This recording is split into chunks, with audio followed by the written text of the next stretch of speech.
Hi, I'm Connie Cheren, and I'm excited to be partnering with LeadingAge Florida on this video series of how to be the best of the best. We can be at least as smart as surveyors, so maybe our goal is to be smarter than surveyors, but we'd like to at least be as smart as surveyors. And one of the ways that we can be as smart as surveyors is to use the same book that they're using, and that would be the regulatory book. We sometimes joke, but it's not really funny, to say that survey is an open book test, but we haven't given the book to many of the players that have to take the test. So the first place that you have to start is ensure that all of the staff know the regulations and have access to the regulations.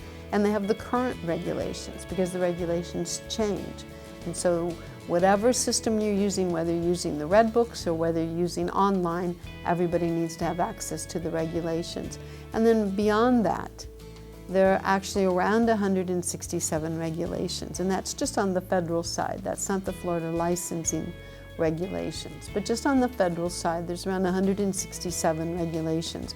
So we recommend is that you list all of those regulations and you ask yourself the question, how do we know that this is in compliance? How do we know that when a resident gets a new roommate that we're notifying the family? How do we know that every new pressure sore the family's notified and that they're notified timely? So you ask the question and then you answer, what system do we have in place to ensure that? Then the second thing is, what tracking or auditing do we have in place to make sure that that system is working? No system works without an auditing or a tracking. So you want to make sure that whatever system, so start with the regulations, start with the system that you have in place to make sure that that regulations being carried out. I always recommend that you divide all the regulations by the disciplines. A regulation needs to be assigned to a discipline, whether it's social services or maintenance or activities or medical records or the medical director or nursing. Nursing's going to get the bulk of the regulations, but that every regulation is assigned to somebody to ensure compliance. And that every then discipline says, this is the system I have in place. I make sure that this happens. This is how I audit or track to make sure that it's happened. And this is a quality assurance system that I have in place to make sure that these regulations are met. The survey process itself is open book test. So in the regulations, it will actually tell you how the surveyors go about their work. It shouldn't be a surprise to anybody that the very first place they go is the kitchen. And it'll tell you that in the survey process. It is not a secret book.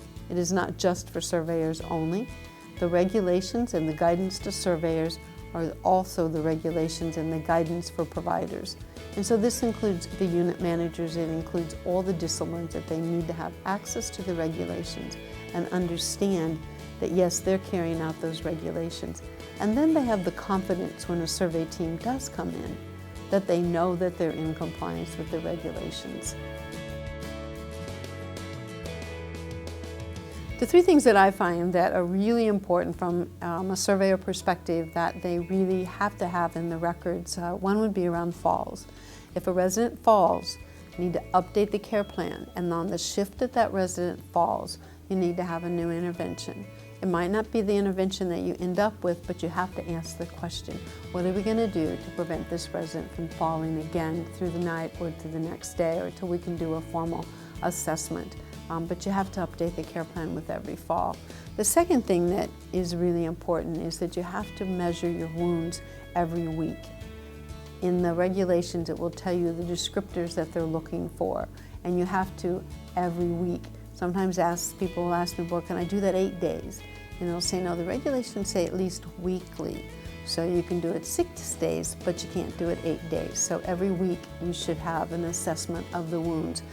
Third area is really in the area of the antipsychotics and the pharmacy recommendations. There's a lot of attention right now being paid to the antipsychotics. And I just tell people to ask themselves the questions. If they're using the drug, an antipsychotic, now these are not psychotics, these are antipsychotics. So these are not your anti-anxieties or your sedatives or your antidepressants. These are just in the class of your antipsychotics. And if you're using that drug off-label, meaning that that's not the intended purpose of the drug, then you have to ask yourself the question, is this medication worth shortening this resident's life?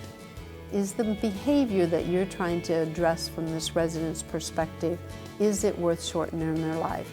That's where all this is coming from, because in the Beard study they showed that residents that use the antipsychotics off-label, they actually have a shortened life expectancy. So those are pretty serious drugs, and so you want to make sure that the reason that you're using that drug, that the behavior that you're trying to extinguish rises to the level that it is worth impacting on that resident's length of life. The second is, in that area, is the pharmacy reviews. Pharmacists are charged with the responsibility to review all the medications for all residents.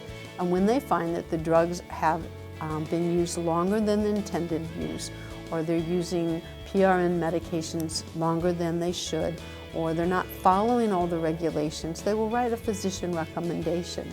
And I'm finding more and more that surveyors are reviewing these physician recommendations. And you need to have more than just either ignoring the pharmacist or just a check that says continue the drug. If you're making a choice to continue the use of the drug, you need to have the physician note that explains why, and those need to be in the clinical records.